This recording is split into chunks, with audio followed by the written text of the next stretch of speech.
Good morning, good afternoon, good evening, wherever it is. Welcome to the Alternate Corner, or welcome back to the Alternate Corner, I should say, some of you. I'm really enjoying doing these videos. I really am, because I'm just getting my takes out there, my opinions. Because normally I watch these trials and they take weeks and everything, and by the end of the day, after doing a 12-hour day, you're just too tired.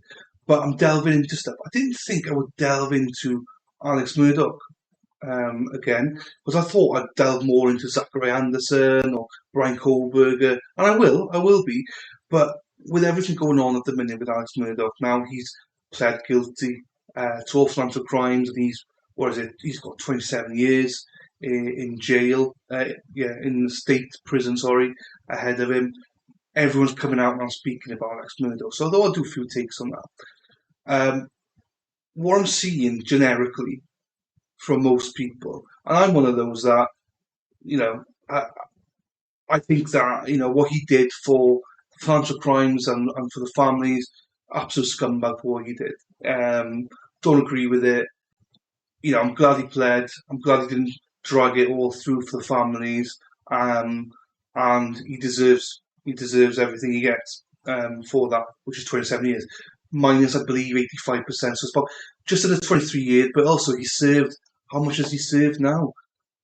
Has he served a couple of years already? So he might only have 20 years or so left. I'm not sure. Not done the math. I was just quickly in my head there.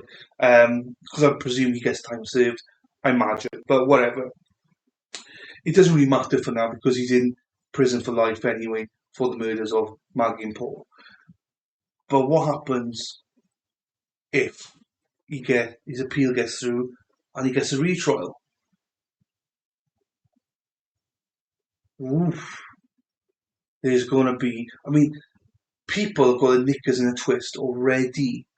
The fact that this has happened, the whole financial crimes have happened. I think that a lot of people out there are victims, got to look after the victims, but would have loved to see a trial and drag all the victims through the whole process. I think people generally do. There's sick people out there that want to see all that. Personally, I'm glad he pled, and I'm glad that families will hopefully have full justices and stuff like that, whatever. I am now seeing people saying, content creators, it says, if you're not content creators, say whatever you want, say and do whatever you want. Content creators are now, some are now saying, Dick and Jim, they're horrible people. Horrible, horrible. Despise them. Why? Because they're doing press conferences. Oh, disgusting. Do a press conference after such a big, momentous occasion. Disgusting. They only want your attention. Well, okay. Where's this energy then? Where's this energy when Creighton Waters was doing a press tour? Where's this energy when you got Judge Newman going to basketball games and acting like a celebrity? Where's this energy when you got people like Eric Bland dragging the Sattersfield names and the men, the brothers, onto TV and basically doing it for his own benefit? No one else's benefit. It's EP time. It's EP time, baby. Bobblehead, idiot. He is a prime example of someone that basically just doesn't care about other people, just cares about the media, how he's portrayed, what he can get out of it. Where's the criticism of him doing all that, dragging the Sattersfield brothers through hell like that? Where's that? Where's the outrage? Tell you where, nowhere. Because people don't give a crap if he does that. They celebrate him. He's the best. Yeah. All this, he's got all this money and all that. Yeah, how much money did he make out of it? He's made millions out of it himself. By all means, great stuff. But don't drag those brothers through media and everything again. Jesus Christ, they don't like it. You can see they're not comfortable with it. So the fact that these same people who celebrate all that stuff are now going after Jim and Dick, by saying it's disgusting that they now go on the media tour themselves, speaking after, well, not the verdict, but after Alex pled guilty yesterday for financial crimes. It's disgusting. What are you on about? That's just standard practice. Most people do that. What's wrong with that? I love Jim's line, and I'm paraphrasing here, I haven't got it up or anything on that, but about Alex is comfortable doing this because, he finds himself guilty. He is guilty of these crimes, but he's not guilty of murder. And I will say this, I'm seeing some people out there getting the horse ahead of the cart at the minute, or the cart ahead of the horse. Let's go with the cart ahead of the horse, by saying that Alex now got a retrial and everything. He's got no retrial for murders yet. It's still going to be hard for him to get one. I think he deserves one, but it's still not there. There's still a lot of dodginess in South Carolina with this case, but it's still not there. So people saying he will now get a retrial, it's automatic. Not quite true. Not quite true. Because I've seen the blowback then go, no, he's not having a trial. No, he's not been guaranteed a trial.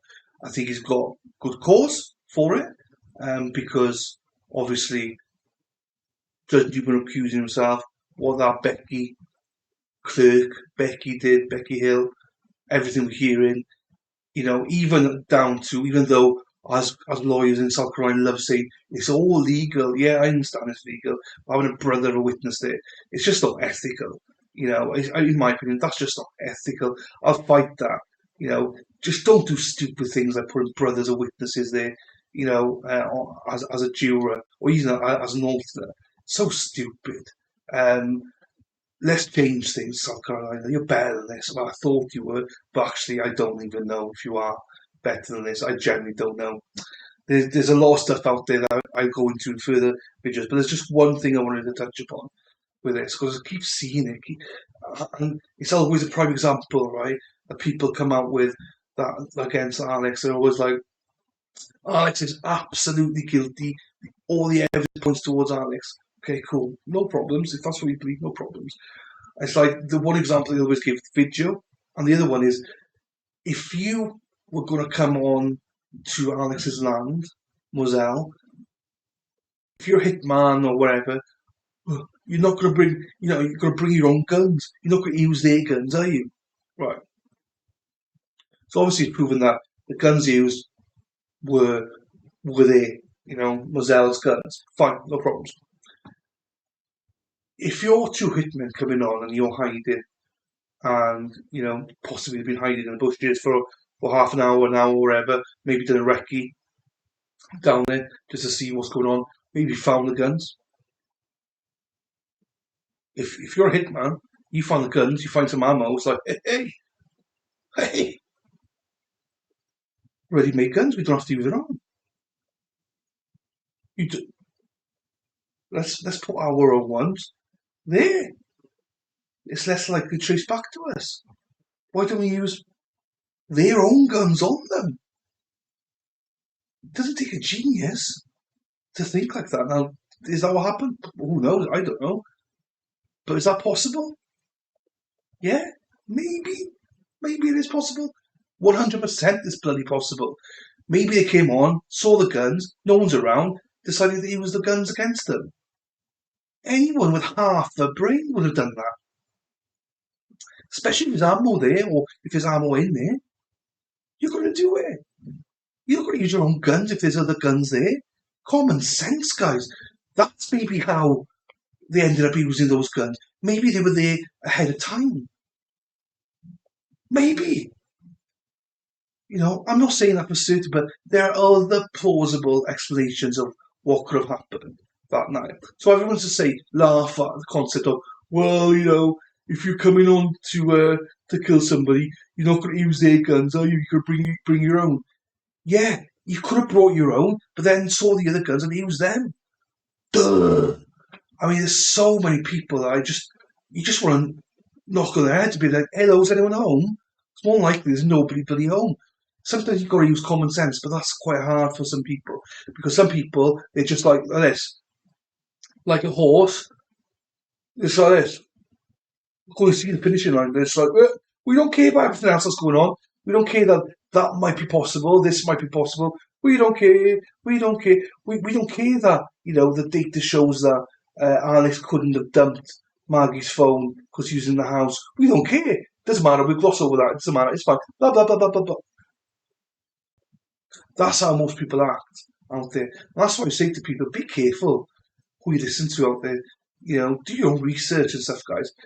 Genuinely, the stuff I'm seeing is like, oh, I could spill because it's so cringeworthy, half the stuff.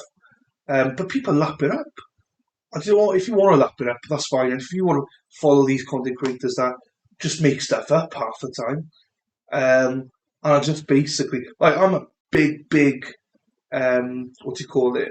I'm totally, as one of the biggest vocal people against Eric Bland doing media tours and bringing Satterfield brothers and taking them through all that. I'm huge on that. I don't believe he should have done that. Do I think he should have had a press conference afterwards? Yeah, I think he could have had a press conference, not a problem. But dragging them onto News Nation, dragging them on everywhere just to have a voice for himself, don't agree with that. I don't agree with it. Do I think that Dick and Jim having that press conference is fine? Yeah. I think it's weird if they don't have it. Then people up in arms going, they didn't want to have it because they want to answer questions. Can't have it both ways. But anyway, that's my little rant there about that. Dick and Poot, keep doing what you're doing, even though you're never going to watch this, but keep doing what you're doing. And the rest of you, please like this video, please subscribe to this channel, and if you fancy it, please become a member. And with that, free Zachariah Anderson. Catch you later.